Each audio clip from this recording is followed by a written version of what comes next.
మనకు టీసీఎస్, ఇన్ఫోసిస్, విప్రో లాంటి పెద్ద పెద్ద సర్వీస్ కంపెనీలు అంటే గెయిన్స్ అంటుంటాం మనం. అట్లాంటి కంపెనీల్లో కూడా వేలల్లో ఉద్యోగాలు పోవడం, రకరకాల అవకాశాల కోసం వాళ్ళు కష్టాలు పడడం చూస్తున్నాం మనం. సో అసలు మరి జాబ్స్ తగ్గుతున్నాయి అంటున్నారు, పెరుగుతున్నాయి అంటున్నారు, వాస్తవం ఏంటి? ప్యూర్ కంప్యూటర్ సైన్స్ లోపల జాబ్స్ తగ్గుతున్నాయి కానీ వేరే ఇంటిగ్రేటెడ్ ఏరియాలో జాబ్స్ పెరుగుతున్నాయి అని అన్నారు.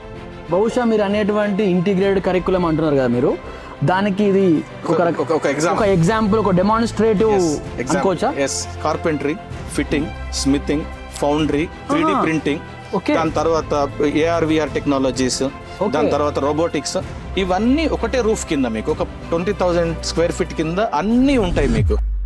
కేవలం ఒక థియరిటికల్ అండర్స్టాండింగ్ ఎక్కువైపోయింది, ఇంజనీరింగ్ సొల్యూషన్స్ ఇచ్చేటువంటి ఒక ప్రాక్టికల్, ఒక డెమాన్స్ట్రేటివ్ ఎబిలిటీ లేదు అనేది ఒకటి వచ్చింది సార్. ఎస్, ఎప్పుడైతే సెమిస్టర్ స్టార్ట్ అయ్యి సెమిస్టర్ ఎండ్ అయ్యే లోపల ఏదన్నా ఒక ప్రోడక్ట్ను పూర్తిగా డెవలప్ చేస్తూ ఇచ్చారు. నాకు ఇది చేయాలి, మ్యాండేటరీ. అది అసలు ఇంత పెద్ద క్యాంపస్ ఉంది, ఎన్ని ఎకరాలు సార్ ఇది క్యాంపస్? అసలు ఇది అంటే ఒక స్టూడెంట్ కళాశాలలోకి, యూనివర్సిటీలోకి ఎంటర్ అయ్యాడంటే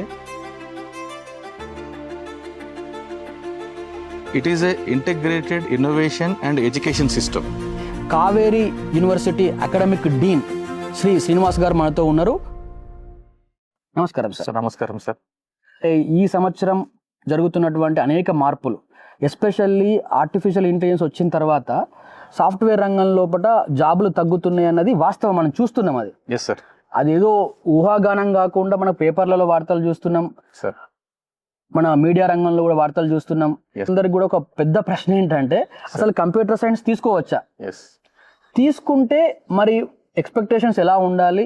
రేపు పొద్దున్న జాబ్ సెక్యూరిటీ కావచ్చు, లేదంటే వాళ్ళ ఉపాధికి సంబంధించిన అనేక అంశాలు కావచ్చు, వీటన్నిటి లోపల ఆలోచించుకొని మరి వేరే కోర్ ఇంజనీరింగ్ బ్రాంచెస్ తీసుకోవాలా అన్న విషయం చాలా మందికి ఉంది సార్. దాని గురించి కావేరీ యూనివర్సిటీ ఒక ప్రత్యేకమైన కరికులం తయారు చేసిందని విన్నాం మనం. సో దాని గురించి కూడా మీరు చెప్పగలిగితే బాగుంటుంది సార్, ప్లీజ్. సార్ తప్పకుండా సార్, ఇవన్నీ విషయాలు నేను తప్పకుండా మీకు ఎక్స్ప్లెయిన్ చేస్తాను. నేను మనం కావేరీ యూనివర్సిటీ ఫెసిలిటీస్ అన్ని చూసుకుంటూ నడుచుకుంటూ మనం ఈ విషయాలన్నీ మనం మాట్లాడుకుందాం సార్.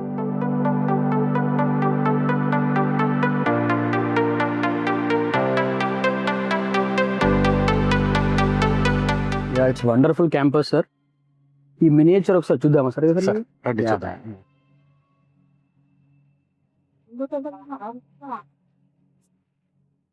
సో మనం సొల్యూషన్ మాట్లాడుకునే ముందు సార్ ఒకసారి, అంటే జస్ట్ నాకు ఇది చూసినప్పుడు కొద్దిగా ఆసక్తికరంగా ఉంది. అసలు ఇంత పెద్ద క్యాంపస్ ఉంది, ఎన్ని ఎకరాలు సార్ ఇది క్యాంపస్? అసలు ఇది సార్ టోటల్ క్యాంపస్ 88 ఎకరాలు, 88 ఎకర్స్ ఇది క్యాంపస్. ఇది right sir. It is a integrated innovation and education system. Right sir. మనకేంటంటే పిల్లలు ప్రతి విషయాన్ని ఏదైతే వాళ్ళు క్యాంపస్లో నేర్చుకుంటున్నారో ఆ క్యాంపస్లో నేర్చుకున్నదాన్ని ఇక్కడే ప్రయోగాత్మకంగా వాళ్ళు ప్రదర్శించి అది కరెక్టా కాదా అనే సొల్యూషన్ వెతికి ఇంకా దాన్ని ఏమన్నా ఇంప్రూవ్ చేయొచ్చా ఆ దిశగా అడుగులు వేయడానికి ఏదైతే క్యాంపస్ నిర్మాణం చేసినామో ఆ క్యాంపస్ అండి ఇది. అంటే వాళ్ళకు ఒక చదువే కాదు, వాళ్ళకు ఇవన్నీ చూడండి, ఇవన్నీ గేమ్స్ అండ్ స్పోర్ట్స్, ఇవి అద్భుతమైన hostels, academic buildings, administration building, దాని తర్వాత ఒక పెద్ద మెస్ అండి, 2,000 మంది ఒకటేసారి కూర్చొని తినడానికి ఏదైతే అవకాశం ఉన్న మెస్ ఇది. దాని తర్వాత యాంఫీ థియేటర్. అంటే ఒక స్టూడెంట్ కళాశాలలోకి, యూనివర్సిటీలోకి ఎంటర్ అయ్యాడంటే ఈ విషయంలో తనకు ఏదో లోటు జరిగింది అనేది ఏం లేకుండా అకాడమిక్స్ తో పాటు 360 డిగ్రీస్ చదువుతో పాటు టెక్నికల్ స్కిల్స్ తో పాటు సృజనాత్మకతను బయటకు తీయడానికి ఏదైతే మా ప్రయత్నం ఉందో ఆ మా ప్రయత్నాన్ని ఈ మినియేచర్ ద్వారా మీకు చూపించడం జరుగుతుందండి. Wonderful sir. Sir let us come back to the hot topic sir. Yes. So అసలు మరి జాబ్స్ తగ్గుతున్నాయి అంటున్నారు, పెరుగుతున్నాయి అంటున్నారు, వాస్తవం ఏంటి? దాంతోపాటు కావేరీ ఒక స్పెషల్ కరికులం తయారు చేసిందని అంటున్నారు, దాని గురించి కొంత చెప్పండి సార్. ప్రతిసారి మనం ఏంటంటే కంప్యూటర్ సైన్స్ కోర్సును తీసుకుంటే మీరు గత 15 సంవత్సరాల నుంచి తీసుకుంటే రిసెషన్ అనేది ఖచ్చితంగా మనకు ఏదో ఒక టైంలో మనకు కనబడుతుంది. మనకు రిసెషన్ అనేది మీరు ఒక 10 సంవత్సరాల కింద తీసుకుంటే రిసెషన్ ఉండింది, అంతకుముందు Y2K ప్రాబ్లం అని చెప్పి అప్పుడు రిసెషన్ ఉండింది, ఓవర్ రిక్రూట్మెంట్ ఉండింది. ఈ మధ్యలో కొంచెం ఈ సర్వీస్ ఓరియంటెడ్ కంపెనీస్ అన్ని ఆటోమేట్ అయిపోయి రోబోటిక్స్ ని వాడిన తర్వాత కొంత జాబ్స్ తగ్గుతున్న విషయం నిజమే ఇది. అట్లానే మీరు ఆలోచించి మీరు ఒకసారి చూస్తే రిసెషన్ 2016 రిసెషన్ అప్పుడు కూడా పెద్ద పెద్ద కంపెనీస్ 40,000 మంది 50,000 మందిని తీసేసిన తర్వాత మళ్ళీ ఏమైంది, మళ్ళీ అప్లికేషన్స్ పెరిగినాయి. ఇప్పుడు మీరు ఇందాక అక్కడ ఏది మెట్ల దగ్గర ఇక్కడ ఏది మన కాలేజ్ ఎంట్రన్స్ లో చెప్పినట్టు కంప్యూటర్ సైన్స్ లోపల ఈ computer science pure computer science లోపల జాబ్స్ తగ్గుతున్నాయి కానీ వేరే ఇంటిగ్రేటెడ్ ఏరియాలో జాబ్స్ పెరుగుతున్నాయి అని అన్నారు. అంటే ఇంటిగ్రేటెడ్ ఏరియా అనేది కొద్దిగా మా ఆడియన్స్ గానీ తల్లిదండ్రులకు గానీ అది అర్థం కాని పదం సార్. ఎస్ సార్, దాన్ని కొద్దిగా దాన్ని విశ్లేషిస్తా సార్ నేను. సార్ ఇంటిగ్రేటెడ్ ఏరియా అంటే ఏంటిదంటే హోమ్ అప్లయన్సెస్ తీసుకుందాము. హోమ్ అప్లయన్సెస్ తీసుకున్నప్పుడు ఏంటంటే ఇప్పుడు పెద్ద పెద్ద ఇండ్లు ఉంటాయి మనకు. పెద్ద పెద్ద ఇండ్లలో ఏంటంటే రోజు దాన్ని క్లీన్ చేయాలన్నా తుడవాలన్నా అది అక్కడ మనకు ఒక మనిషి అవసరం పడతారు. ఒక మనిషి రాని రోజు మనకు చాలా ఇబ్బంది అవుతుంది. సో ఇప్పుడు ఏం చేసింది మనకు సిస్టమ్ ఏంటంటే హోమ్ క్లీనింగ్ రోబోస్ అని ఎక్స్క్లూజివ్ గా చాలా కంపెనీస్ ఫ్లోర్ క్లీనింగ్ రోబోస్ ఇప్పుడు ఇంట్లో వాడుతున్నారు. అవును. సో ఈ రోబోకి కావాల్సింది ఏంటంటే ఎలక్ట్రికల్ కావాలి, మెకానికల్ కావాలి, దాంతో పాటు కంప్యూటర్ సైన్స్, ఎలక్ట్రానిక్స్ కూడా బోర్డ్ అవసరం, ఎలక్ట్రానిక్స్ కూడా కావాలి దానికి. సో ఇప్పుడు ఒక ఎవరైనా ఆర్టిఫిషియల్ ఇంటెలిజెన్స్ కూడా దానిలో ఉండాలి, ఎందుకంటే నావిగేషన్ చేసుకోవడానికి. రైట్. సో ఇప్పుడు ఎవరైనా ఒక సైంటిస్ట్ కానివ్వండి, లేకుంటే ఒక కంపెనీ కానివ్వండి, ఇట్లాంటి ప్రోడక్ట్ను తయారు చేయాలని అంటే ఈ చిన్న ప్రోడక్ట్ కోసం ఒక 10 మందిని పెట్టుకొని ఆ 10 మంది ద్వారా మనం ప్రోడక్ట్ తయారు చేస్తే అది ప్రోడక్ట్ చాలా కాస్ట్లీ అయిపోతుంది. అవును. సో దానికి ఏం కావాలి, ఎవరైతే ఒక ఇంజనీర్ ఎవరైతే ఉన్నారో ఆ ఇంజనీర్ కి మెకానికల్ మీద మినిమం నాలెడ్జ్ ఉండాలి, కంప్యూటర్ సైన్స్ లో పూర్తి నాలెడ్జ్ ఉండాలి, ఎలక్ట్రికల్ ఎలక్ట్రానిక్స్ ఇవన్నిట్లలో పూర్తి నాలెడ్జ్ ఉండాలి. సో ఇప్పుడు ఈ ఇంటిగ్రేటెడ్ కోర్స్ అంటే ఏంటిదనంటే ఇప్పుడు మనం ఏదైతే ఒక స్టూడెంట్ మన దగ్గర చదవడానికి వచ్చినప్పుడు ఇట్లా మల్టీ డిసిప్లినరీలో ఏదైతే డిఫరెంట్ కోర్సెస్ లో నేర్చుకునే సిలబస్ ఏదైతే ఉందో దాన్నే ఒక కంటిన్యూడ్ ప్రోగ్రామ్ లాగా అంటే 8 సెమిస్టర్ లోపల దీనికి సంబంధించిన పూర్తి నాలెడ్జ్ ను విత్ ఇండస్ట్రీ ఇంటర్న్షిప్ అంటే ఇట్లా అనుకోవచ్చు సార్. మనం ఇప్పుడు బీటెక్ కంప్యూటర్ సైన్స్ లో మీరు చేరినా కూడా అంటే బీటెక్ కంప్యూటర్ సైన్స్ తో పాటు దానికి సంబంధించినటువంటి ఏ బ్రాంచ్, అది సైబర్ సెక్యూరిటీ కావచ్చు, ఏఎంఎల్ కావచ్చు, ఐఓటీ కావచ్చు, ఏది జరిగినా కూడా మీకు డెఫినెట్గా ఎలక్ట్రానిక్స్ మీద కొంత, మెకానికల్ మీద కొంత, ఎలక్ట్రికల్ మీద కొంత తప్పకుండా మీకు నాలెడ్జ్ని ఈ కరికులంలో ఉంది. ఇదంతా సరే అనుకోవచ్చా కొంతవరకు? తప్పకుండా. అంటే మనం ఏంటంటే ఒక స్టూడెంట్ మన కాలేజీలో చేరిన తర్వాత సిఎస్సి చేరుతున్నాడా, సైబర్ సెక్యూరిటీ చేరుతున్నాడా, లేకపోతే మెకట్రానిక్స్ చేరుతున్నాడా, రోబోటిక్స్ చేరుతున్నాడా, ఏఎంఎల్ చేరుతున్నాడా, ఒక కంప్యూటర్ సైన్స్ స్టూడెంట్ కానివ్వండి, ఒక మామూలు ఒక స్టూడెంట్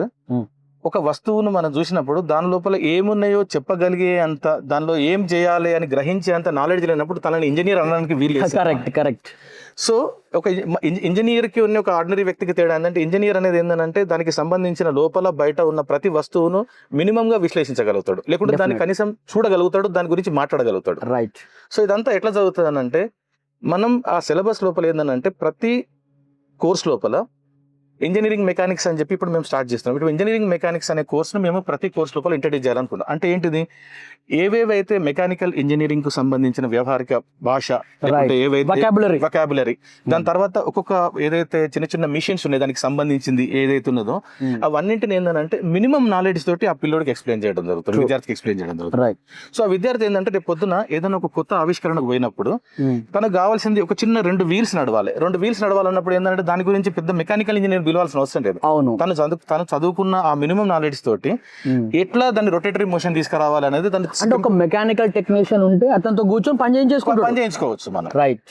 అట్లానే ఈ ఎలక్ట్రికల్ ఎలక్ట్రానిక్స్ అంటే ఏంటంటే ఇప్పుడు ఆ 2 వీల్స్ నడవాలంటే మనకి ఏం కావాలి, ఒక చిన్న మోటార్ కావాలి. అవును. ఈ చిన్న మోటార్ కోసం అని మనకు పెద్ద ఎలక్ట్రికల్ ఇంజనీర్ రిక్రూట్ చేసుకోవాల్సిన అవసరం. ప్లస్ ఎప్పుడు ఆగాలి, ఎప్పుడు ముందుకు పోవాలనే దాని మీద మనకి ఏం కావాలి, ఒక మదర్ బోర్డు కావాలి. కరెక్ట్. ఇవన్నింటినీ మనం నడిపించడానికి సాఫ్ట్వేర్ కావాలి. రైట్. సో ఈ 4ని ఇంటిగ్రేట్ చేయడానికి ఏదైతే మినిమం నాలెడ్జ్ అవసరం ఉందో ఆ మినిమం నాలెడ్జ్ ని మనం ఏంటంటే ఈ స్టూడెంట్ ఇక్కడున్న ల్యాబ్స్ లో కానీ ఇక్కడున్న థియరీలో కానీ తను ఖచ్చితంగా నేర్చుకుంటాడు. సో బేసిక్ గా కంప్యూటర్ సైన్స్ కానీ ఏఎంఎల్ లోపలికి మీరు బీటెక్ చేసినా కూడా మీకు ఆ మినిమం నాలెడ్జ్ ఇతర డిసిప్లిన్స్ లో అంటే అది ఎలక్ట్రికల్ కావచ్చు, ఎలక్ట్రానిక్స్ కావచ్చు, మెకానికల్ కావచ్చు, ఒక 360 degrees బేసిక్ అండర్స్టాండింగ్ అయితే మీకు వస్తుంది.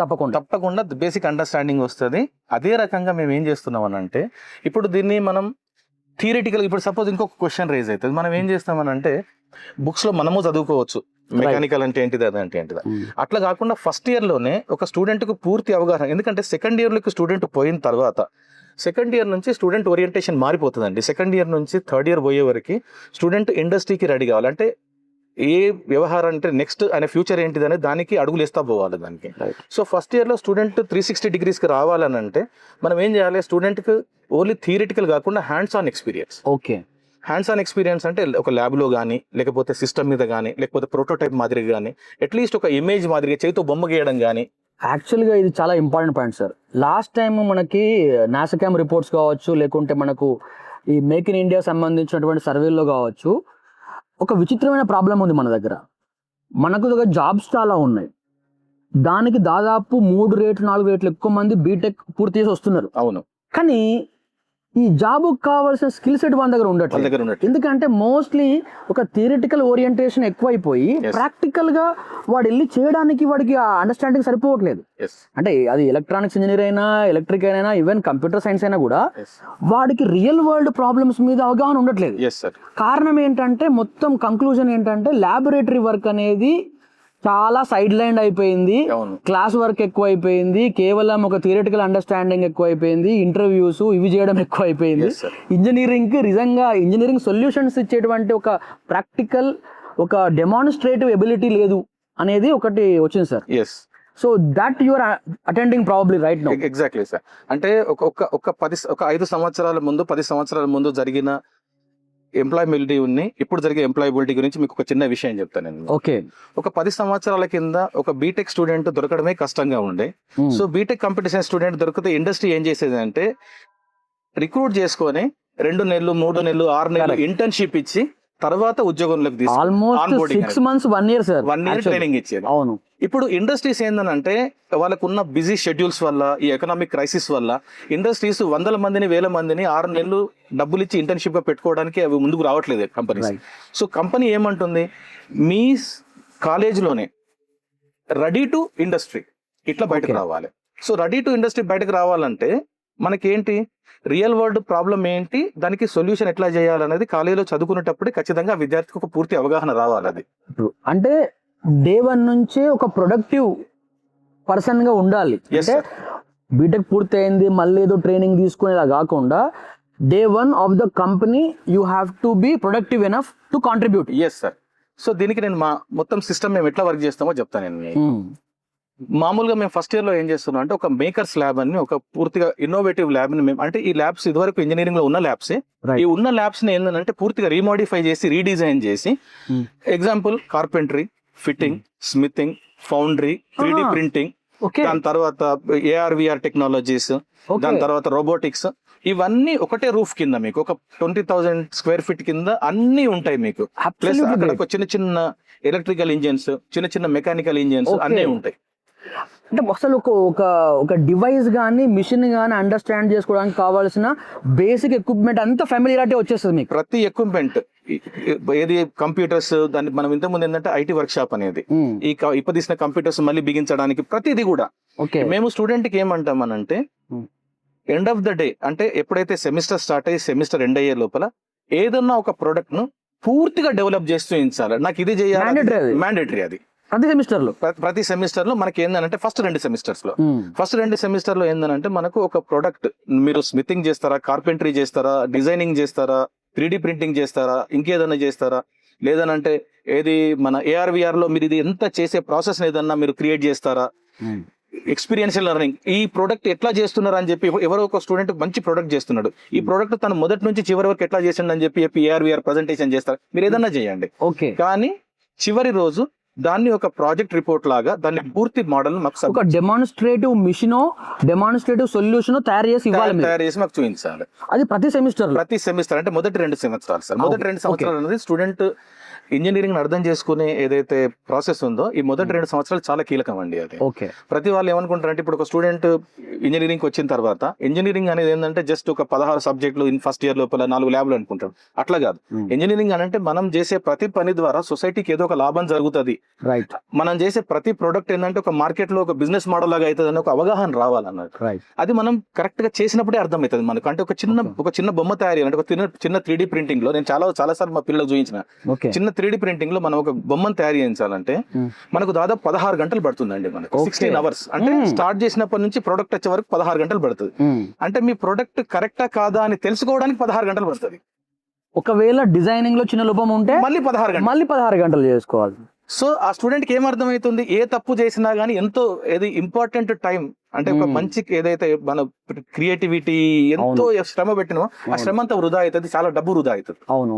సో స్టూడెంట్ కనుక ఇది తెలుసుకోగలిగిందంటే, అంటే మనం చేసే వర్క్ వల్ల సొసైటీలో ఒక పొరపాటు జరుగుతుంది, మనం చేసే వర్క్ లో పొరపాటు జరిగితే సొసైటీకి ఎంత నష్టం జరుగుతుంది అని చెప్పి తెలుసుకోగలిగిందంటే ఖచ్చితంగా ఈ లెక్కన ఒక 3D ప్రింటింగ్ చేసే బదులు ఫస్ట్ 3D మోడలింగ్ చేసుకుంటాడు. 3D మోడలింగ్ చేసుకొని దానిలో ఉన్న లోపాలని గుర్తించి then they will go for 3D print. Okay. కానీ at the end of the day ఒక నార్మల్ మిడిల్ క్లాస్ తల్లిదండ్రులకు ఏముంటుంది సార్, ప్లేస్మెంట్స్ గురించి ఆలోచిస్తారు వాళ్ళు.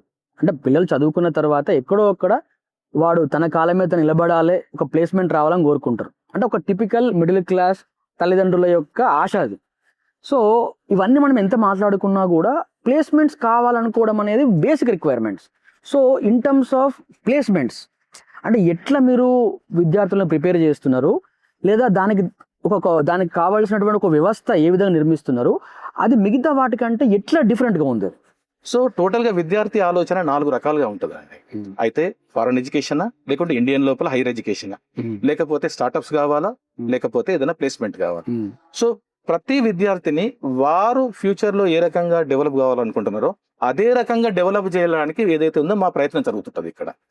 సో ఇన్ హౌస్ లోనే మేము గేట్ కోచింగ్ కోసం అని చెప్పి పూర్తి gate coaching integrated gate coaching కోసం పూర్తి స్థాయిలో మేము సన్నద్ధమై ఉన్నామండి. ఓకే. అట్లనే జిఆర్ఈ టోఫెల్ ఏదైతే ఫారెన్ ఎడ్యుకేషన్ కి అవసరమో దానికి కూడా అదే టైం టేబుల్. ఇప్పుడు మీరు దీనిలో ఒక విచిత్రమైన విషయం ఏంటంటే 4 కేటగిరీస్ కింద విభజించిన తర్వాత మనం టైం టేబుల్ లో కూడా ఇబ్బంది పడాల్సిన అవసరం లేదండి. మనం ఏం జరుగుతుంది, ఇప్పుడు ఏదైతే ఒక 2 గంటలు మనం ఈ అడిషనల్ కోచింగ్ ఇచ్చినామో, గేట్ కోచింగ్ పోయేవాడు గేట్ కోచింగ్ పోతాడు, జిఆర్ఈ టోఫెల్ పోయేవాళ్ళు జిఆర్ఈ టోఫెల్ పోతారు, స్టార్ట్అప్స్ కోసం పోయేవాళ్ళు ఇండస్ట్రీ ఎక్స్పర్ట్స్ ని పిలుస్తాం, వాళ్ళతో మాట్లాడుతూ ఉంటారు. దాని తర్వాత ప్లేస్మెంట్ అన్న వాళ్ళకు మనకు క్యాంపస్ రిక్రూట్మెంట్ ట్రైనింగ్ ప్రోగ్రామ్ ఉంటుంది, campus recruitment training programme. So basic గా విద్యార్థి ఏం ఆలోచిస్తున్నాడు, అది హైయర్ ఎడ్యుకేషన్ కావచ్చు, లేదా స్టార్ట్అప్ కావచ్చు, లేకుంటే సింపుల్ జాబ్ కావచ్చు, దాన్ని బట్టి ఆ 3rd ఇయర్ వరకు వాడు క్లారిటీ వచ్చేస్తుంది ఎక్కడికి పోవాలనేది. అవునండి. కావేరీ యూనివర్సిటీకి ఉన్న గొప్పతనం ఏంటంటే కావేరీ యూనివర్సిటీ అనేది ఇండస్ట్రీ అటాచ్డ్ యూనివర్సిటీ. అది కావేరీ సీడ్స్ అనేది ఒక చాలా పెద్ద ఇండస్ట్రీ మనకు అటాచ్ అయ్యింది.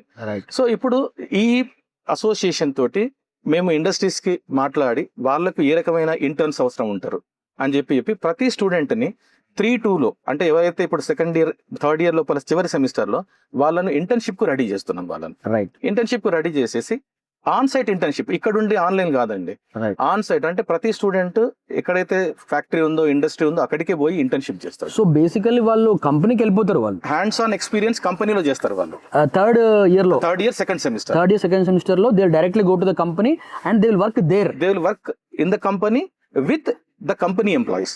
ఓకే. అంటే రియల్ గా ఇండస్ట్రీలో ఏం జరుగుతుందో, యాక్చువల్ అక్కడ వర్క్ ఏమున్నదో, సొల్యూషన్స్ ఏమున్నాయో దానిలో they participate contribute and 6 months they contribute to the industry. Okay. అంటే అక్కడ ప్రొడక్టివ్ గా వర్క్ చేస్తారు వాళ్ళు. ప్రొడక్టివ్ గా ఆ కంపెనీ ప్రొడక్ట్ తో పాటు ఆ కంపెనీ ఎంప్లాయీస్ తో పాటు ఇన్ లైన్ వాళ్ళతో సమానంగా వాళ్ళు ఏదైతే పని నేర్చుకోవాలనో, వాళ్ళు ఏదైతే పని చేయాలనో దాన్ని పూర్తిగా కంప్లీట్ చేసి అక్కడ నుండి వాళ్ళకు సర్టిఫికేట్ తీసుకొచ్చుకుంటారు. ఒక విద్యార్థి కంపెనీకి పోయి కంపెనీలో తను ఏంటి అని అనేది నేర్చుకున్న తర్వాత, ఇప్పుడు కంపెనీకి పోయిన తర్వాత కంపెనీకి సంబంధించి కంపెనీ రిక్వైర్మెంట్స్ తో పాటు తను మీట్ అవుతున్నాడా లేదా, ఇంకా ఇంప్రూవ్ కావాలన్నా, ఇంకా ఏమన్నా తన స్కిల్స్ పెంచుకోవాలన్నా అనేది ఒక పూర్తి అవగాహన వచ్చేస్తుంది విద్యార్థికి. వచ్చిన తర్వాత 4th ఇయర్ లో మళ్ళీ ఎప్పుడైతే కాలేజీకి వస్తాడో, 4th ఇయర్కి వచ్చిన తర్వాత అప్పుడు 4th ఇయర్ లో అబ్బాయి స్టూడెంట్ ఏంటంటే ప్రాజెక్ట్ చేస్తాడు. అప్పుడు ఎక్కడైతే తనకు ఏదైతే కంపెనీలో మనకు నేర్చుకోవాలనిపించిందో ఇంకా అట్లాంటి విషయాన్ని చూస్ చేసుకొని ఆ 2 సెమిస్టర్స్ ఆ ప్రాజెక్ట్ మీద గట్టిగా కూర్చుంటాడు అన్నమాట. సో ఇప్పుడు మనకి ఏమైంది, మల్టీ డిసిప్లినరీ ఎడ్యుకేషన్ తో పాటు కంపెనీని పూర్తిగా అర్థం చేసుకొని ఆ కంపెనీకి తను ఒకవేళ ఫ్యూచర్ గా ఎంప్లాయీ పోవాలంటే ఏది అవసరం, ఏ రకమైన ప్రాజెక్ట్ చేస్తే కంపెనీ తనను ఆహ్వానిస్తుంది అని చెప్పి అర్థం చేసుకొని ఒక ప్రాజెక్ట్ కంప్లీట్ చేసుకొని ఫుల్లీ ప్రొడక్ట్ అంటే ఒక రెడీ ప్రొడక్ట్ లాగా కంపెనీకి అట్లా అందుబాటులోకి కంపెనీలోకి వచ్చేస్తాడు. మనకు కావేరీ యూనివర్సిటీలో అంటే మాకు తెలిసిన వరకు అయితే కంప్యూటర్ సైన్స్ సంబంధించినటువంటి బ్రాంచెస్ ఉన్నాయి, బట్ రీసెంట్ గా చాలా అదర్ బ్రాంచెస్ కూడా వచ్చినట్టు వింటున్నాము. సో ఏ బ్రాంచెస్ మనం ఆఫర్ చేస్తున్నాము దాని గురించి కొంత చెప్పండి సార్. కావేరీ యూనివర్సిటీలో మనం బీటెక్ లో కంప్యూటర్ సైన్స్ అండ్ ఇంజనీరింగ్ లో artificial intelligence and machine learning, artificial intelligence and data science, cyber security and IoT కూడా ఇంటర్నెట్ ఆఫ్ థింగ్స్ IoT ఇవి మనం ప్రధానంగా చేస్తున్నాం సార్. దాని తర్వాత ఇప్పుడున్న కాలానికి అనుగుణంగా robotics and automation and mechatronics. Sir ఈ mechatronics, sorry to interrupt here, mechatronics గురించి మేము దాదాపు ఒక 6 నెలలుగా వింటున్నాం సార్. అంటే నేను స్వధర్మ కమ్యూనిటీలో కూడా కొంతమంది పేరెంట్స్, అంటే మాకు తెలియదు కావేరీ యూనివర్సిటీలో మెకట్రానిక్స్ వచ్చినట్టుగా రీసెంట్గా మీరు యాడ్ చేసి ఉంటారు అది. సో ఒక స్పెషల్ ఇంట్రెస్ట్ జనరేట్ అయిపోయింది పేరెంట్స్లో. మెకట్రానిక్స్లోకి వెళ్దాము అనుకునే వాళ్ళ సంఖ్య, దాని గురించి అడిగేటువంటి వ్యక్తులు పెరుగుతున్నారు. కారణం ఏంటి సార్? అంటే ఎందుకు, అంటే మీరు కూడా ఒక మెకట్రానిక్స్ బ్రాంచ్ పెట్టారు అంటే ఎంతో కొంత హోంవర్క్ చేసి ఉంటారు దాని మీద. So what is the real intention behind introducing the mechatronics branch? Sir ఇప్పుడు రాబోయే కాలంలో ఒక సర్వే ప్రకారం 30 to 40% of the works robots ద్వారా చేయించాలని చెప్పి ప్రతి కంపెనీ అనుకుంటుంది. ఓకే, ఇప్పుడు రోబోట్స్ అన్లిమిటెడ్ అండి. ఇప్పుడు రోబోట్స్ డెవలప్మెంట్ కానీ లేకపోతే మిషన్స్ డెవలప్మెంట్ లోపల ఆలోచన ఏదైతుందో అది అన్లిమిటెడ్. ఇప్పుడు మనం అనుకుంటాం ఈ రోజు ఈ రోబోట్స్ వచ్చేసినాయి ఇంకా అయిపోయింది అని చెప్పి, దీన్ని మించిన రోబోట్స్ వస్తున్నాయి. ఇప్పుడు హ్యూమనాయిడ్స్ అంటారు సార్, హ్యూమనాయిడ్స్ వస్తున్నాయి, ఈవెన్ సెల్ఫ్ అనలైజింగ్ రోబోట్స్ వస్తున్నాయి మనకు. సో ఇట్లాంటి రోబోట్స్ ఏవైతే ఉందో ఇంకా, అంటే దాని అర్థం ఏంటంటే ఇన్వెన్షన్ అనేది ఇట్ ఈస్ అన్ఎండింగ్, అది కంటిన్యూస్ ఎవాల్వింగ్. సో ఒక స్టూడెంట్ ఒక రోబో తయారు చేయాలన్నా లేకుంటే ఒక మిషన్ తయారు చేయాలన్నా ఓన్లీ ఈ కంప్యూటర్ సైన్స్ కోడింగ్ ఇది సరిపోదు. ఒక మెషిన్ ను పూర్తిగా అర్థం చేసుకోవాలి. ఇట్లాంటి కోర్సు మనకి ఇంత ముందు ఎప్పుడు లేదండి మనకి. ఓకే, సో ఇట్లాంటి కోర్సు మనము ఇప్పుడు మిషన్స్ అంటే ఏంటిది, వీల్స్, ఎలక్ట్రికల్, ఎలక్ట్రానిక్స్, మెకానిక్స్ ఇవన్నీ మనకు రావాలి. ఇవన్నీ ప్లస్ కంప్యూటర్ సైన్స్ దానిలో ఇన్వాల్వ్ కావాలి. సో ఇట్లాంటి కోర్సును దీన్ని ఏమంటే అంటే ఇది చాలా రోజుల కిందనే డిజైన్ అయింది. కాకపోతే ఏంటంటే ఇప్పుడు మన ఎడ్యుకేషన్ సిస్టమ్ లోపల ఇది ఒక ట్రెండింగ్ కోర్స్ అయిపోయింది మెకట్రానిక్స్. సో మన పిల్లలకు కూడా ఇది అందిద్దామని చెప్పి మెకట్రానిక్స్ అంటే ఇది ఒక 50% మనకు ఎలక్ట్రానిక్స్, ఎలక్ట్రికల్ ఉండి 50% మెకానికల్ ఉండి కొంత కంప్యూటర్ సైన్స్ ఉండే రకంగా అనుకోవచ్చు అండి. ఆల్మోస్ట్ ఏంటంటే మీరు అన్నట్టు ఒక 40% ఎలక్ట్రికల్ ఎలక్ట్రానిక్స్, ఒక 30% మనకు మెకానికల్, ఒక 30% మనకు కంప్యూటర్ సైన్స్. ఓకే, ఆల్మోస్ట్ మీరు అన్ని ఇంజనీరింగ్ స్ట్రీమ్స్ ని కవర్ చేస్తున్నట్టే. అవునండి. And probably this is the fundamentals of robotics. Exactly, this is the fundamentals of robotics. అంటే ఇది నేర్చుకున్న తర్వాత రోబోటిక్స్ పోవడం అనేది it's matter of time. Robot అనేది అప్లికేషన్ అండి. Okay, robot is application, mechatronics is the concept. Mechatronics is the concept. Okay, మనం ఈ కాన్సెప్ట్ ద్వారా ఎలాంటి రోబో తయారు చేసుకోవాలనేది దాని తర్వాత రోబోటిక్స్ కి. అంటే మీరు బ్రాంచ్ ఇప్పుడు ఇంట్రొడ్యూస్ చేశారు కాబట్టి డెఫినెట్ గా దీనికి ఉండేటువంటి ఉపాధి అవకాశాలు కూడా, అంటే ప్లేస్మెంట్స్ కావచ్చు, ఇవన్నీ కూడా మీరు స్టడీ చేసి ఉంటారు. సో దీనికి సంబంధించి ఫ్యూచర్ లో చాలా పొటెన్షియల్ ఉన్నటువంటి, అంటే ప్లేస్మెంట్ సంబంధించినటువంటి విషయాలు కావచ్చు, లేకుంటే స్టార్ట్అప్స్ కావచ్చు, వీటన్నిటిలో కూడా మంచి పొటెన్షియల్ ఉందని అనుకోవచ్చా? సార్ తప్పకుండానండి. ఇప్పుడు రోబోటిక్స్ అనేది ఇప్పుడు రాబోయే కాలం లోపల ప్రతి చిన్న ప్లేస్ లో, అంటే మనం ఇక్కడ మన రోబో ఉండొచ్చు అనే ప్లేస్ లో కూడా మనం రోబో చూస్తాం. ఓకే, ఎగ్జాంపుల్ మీరు చూడండి, ఇప్పుడు ప్రతి రైతు ఏది స్ప్రేయింగ్, మన ఏదైతే పెస్టిసైడ్ స్ప్రేయింగ్ ఉన్నదో ఇప్పుడు డ్రోన్ వాడుతున్నారు. Robot true gross level of application, ఒక ప్రైమరీ లెవెల్ ఆఫ్ అప్లికేషన్. అవును, రైట్. ఫైన్ సార్, ఒకసారి మనం ఇక్కడ చూద్దాం. నేను చూస్తున్నా సార్, మొత్తం ఈ కారిడార్ వస్తుంటే రకరకాల ల్యాబ్స్ కనబడుతున్నాయి. I understand this programming for problem solving lab అంటే కంప్యూటర్ సైన్స్ సంబంధించి లేదా దానికి సంబంధించిన కంప్యూటేషన్ సంబంధించినటువంటి ల్యాబ్ అర్థమవుతుంది. దానిలో ఇంజనీరింగ్ గ్రాఫిక్స్ ల్యాబ్ అన్నారు సార్, అంటే మోడలింగ్ కూడా ఉన్నదా? అంటే what is the specific area of working here? మనం ఏ ప్రోడక్ట్ తయారైనా, ఇంజనీర్ అంటేనే ఒక ప్రోడక్ట్ తయారు చేస్తారు. ఏ ప్రోడక్ట్ తయారైనా దానికి ఒక డిజైన్ అవసరం మనకి. సో డిజైన్ ఎట్లా ఉండాలండి, సింపుల్ గా ఉండాలి, డ్యూరబిలిటీ ఎక్కువ ఉండాలి. రైట్. సో అట్లాంటి అన్ని మనం ఇంజనీరింగ్ గ్రాఫిక్స్ ల్యాబ్ లో వాళ్ళకి నేర్పిస్తామండి. అంటే బహుశా ఏదైనా ఒక ఎక్విప్మెంట్ చిన్న డివైస్ తయారు చేయాలంటే దానికి ఫస్ట్ ముందు ప్రీ మోడలింగ్ ఏదైతే జరుగుతుందో దానికి సంబంధించిన అన్ని సాఫ్ట్వేర్స్, దానికి సంబంధించినటువంటి అంత ఎకో సిస్టమ్ అంతా కూడా మీకు అవైలబుల్ ఉందండి. Right, I understand this sir. నాకు పజిలింగ్ ఏంటంటే ఇది సార్, డ్రోన్ అసెంబ్లింగ్ ల్యాబ్. ఎందుకంటే drones are like almost all engineering branches అన్ని కల్మినేట్ అయినది. బహుశా మీరు ఇంటిగ్రేటెడ్ కరిక్యులం అని చెప్తున్నారు కాబట్టి మరి దానికి ఏమైనా సంబంధం ఉందా? How do we understand this? Yes, చూద్దాం పదండి. Right, wow. సో చాలా ఉన్నాయి కదా sir, 1 2 3 4 5 6 and the bigger one. Okay sir, ఏంటి సార్, అంటే ఏంటి డ్రోన్ ల్యాబ్ అనేది? ఐ డోంట్ సీ అంటే మాకు ఏరోనాటిక్స్ అయితే లేదు ఇక్కడ. So how do we really, I mean what is the real intention behind this kind of lab? Sir drone అనేది it is a smaller size of robo sir. అది okay. మనం drone అని separate గా equipment కాదండి, అదొక చిన్న robo అది. So మనకి ఏంటంటే స్టూడెంట్స్ కి ఇప్పుడు డ్రోన్ టెక్నాలజీ అనేది మీరు చూడండి ప్రతి ప్లేస్ లో, అగ్రికల్చర్ లో కానివ్వండి, యుద్ధాలలో కానివ్వండి, ఇప్పుడు మన యుద్ధాలలో కూడా ఉంటున్నారు డ్రోన్. ఆపరేషన్ సింధూర్ లో ఒక స్వామ్ ఆఫ్ డ్రోన్స్ పంపించారు. అవును. సో ఆ టెక్నాలజీ అనేది ఇప్పుడు బాగా అభివృద్ధి చెందుతుంది. అది మా పిల్లలకి ఏంటంటే పూర్తిగా డ్రోన్స్ మీద హ్యాండ్స్ ఆన్. ఇప్పుడు ఈ చిన్న చిన్న డ్రోన్స్ అన్ని వాళ్ళకి ఇష్టం వచ్చినట్టు డిజైన్ చేసుకోవచ్చు. ఓకే. వాళ్ళకు డిజైన్ చేసుకొని ఇది కరెక్ట్ గా నడుస్తుందా లేదా అని చెప్పి పక్కన సిమ్యులేషన్ ల్యాబ్ ఉంది, దానిలో కూడా చెక్ చేసుకోవచ్చు. ఓకే. ఇవి ఇండస్ట్రియల్ డ్రోన్స్ అండి, ఇవి చాలా పెద్ద డ్రోన్స్. డిజైన్ చేయడం అనేది ఇంత ముందు మనం ఇంజనీరింగ్ గ్రాఫిక్స్ ల్యాబ్ అన్నారు. అవునండి. బహుశా అక్కడ 3D మోడలింగ్ అంతా చేసేసుకొని తర్వాత ఒక మంచి విషయం ఏంటంటే సార్, దీనిలో మీకు ఎలక్ట్రానిక్స్ బోర్డు ఉంది, మెకానికల్ కాంపోనెంట్స్ అన్ని ఉన్నాయి దీనిలో. అవునా? ఎలక్ట్రికల్ బ్యాటరీస్ తప్పకుండా ఉండే ఉంటుంది. ఎంతో కొంత నావిగేషన్ గైడెన్స్ సంబంధించినటువంటి ఆర్టిఫిషియల్ ఇంటెలిజెన్స్ లేకుంటే కంప్యూటర్ సైన్స్ కూడా ఉంటుంది. అవును. బహుశా మీరు అనేటువంటి ఇంటిగ్రేటెడ్ కరిక్యులం అంటున్నారు కదా మీరు, దానికి ఇది ఒక ఎగ్జాంపుల్, ఒక డెమాన్స్ట్రేటివ్ అనుకోవచ్చా? బట్ ఒక థింగ్ సార్, అంటే ఇప్పుడు ఇది అంతా మీరు ఫస్ట్ సెమిస్టర్ లో సెకండ్ సెమిస్టర్ లో ఉంటుందని చెప్తున్నారు. అంటే పిల్లలకు ఇవి అంటే ఇప్పుడు ఇన్ఫ్రాస్ట్రక్చర్ పెట్టడం అనేది ఒక మాట సార్, కానీ దీనికి సంబంధించినటువంటి రియల్ వర్క్ అంటే అసలు ఒక డ్రోన్ ఎలా ఎగురుతుంది, దానికి సంబంధించినటువంటి బేసిక్ ప్రిన్సిపల్స్ ఏంటి, వాటిని మనం ఎట్లా డిజైన్ చేసుకోవాలన్న దాని గురించి కూడా అది లేకపోతే ప్రాబ్లమ్ ఉన్నా కూడా అది వర్క్ అవ్వదు మీకు. So how do we attend that? పిల్లలకి ఏంటంటే థర్డ్ ఇయర్ ఫస్ట్ సెమిస్టర్ లో డ్రోన్ టెక్నాలజీ అని ఒక కోర్సే ఉందండి వాళ్ళకు. ఓకే. డ్రోన్ టెక్నాలజీ అని ఒక specific course for all the disciplines. It's mandatory. It is mandatory. Okay. ఆ డ్రోన్ టెక్నాలజీలో వాళ్ళకి ఏం చెప్తున్నాను అంటే డ్రోన్ ఎట్లా మనం డిజైన్ చేయొచ్చు, అది లాంగ్ రన్ ట్రావెల్ చేయాలంటే ఎంత లైట్ గా చేయాలి, దాని పేలోడ్ పెంచాలంటే ఏం చేయాలి, ఇవన్నీ వాళ్ళకు నేర్పించడం జరుగుతుంది. Right. So they are the best inventors. అంటే బేసిక్ గా ఏదో ఒక లాబొరేటరీ వర్క్, ఫన్ వర్క్ కాదు ఇది. కాదండి, ఇది కరికులం లో ఉంది. సీరియస్ గా ఒక సెమిస్టర్ లో దీన్ని తప్పకుండా టెక్నికల్ గా చాలా డీప్ గా అనలైజ్ చేసి తెలుసుకోవాల్సిందే, ఇర్రెస్పెక్టివ్ ఆఫ్ ద బ్రాంచ్ అండి. కంప్యూటర్ సైన్స్ అయినా, ఎలక్ట్రానిక్స్ అయినా, మెకాట్రానిక్స్ అయినా కూడా he has to understand. They have to even cyber security, IoT వాళ్ళకు కూడా మేము డ్రోన్ ట్రైనింగ్ ఇస్తాం. యాక్చువల్ గా ఇప్పుడు మన సింధూర్లో అదే జరిగింది. So it's very interesting sir, ఎందుకంటే చెప్పడం వేరు, చేయడం వేరు. అవునండి. చాలా మంది మనం పేపర్ మీద ఎన్నైనా రాయొచ్చు, ఒక ఇంటిగ్రేటెడ్ కరికులం అని రాయొచ్చు, కానీ ఐఎమ్ వెరీ ప్లీజ్డ్ రియల్లీ, ఎందుకంటే to have this kind of infrastructure, అంటే ఏదో ఒకటో రెండో డ్రోన్స్ కూడా కాదు, different sizes, probably I can see there are different applications as well maybe.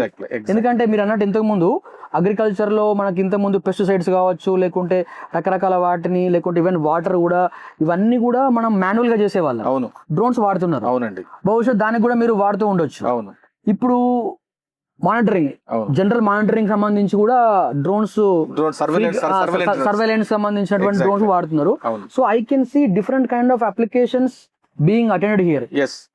And that diagram I think it is probably the design of a typical drone అండి.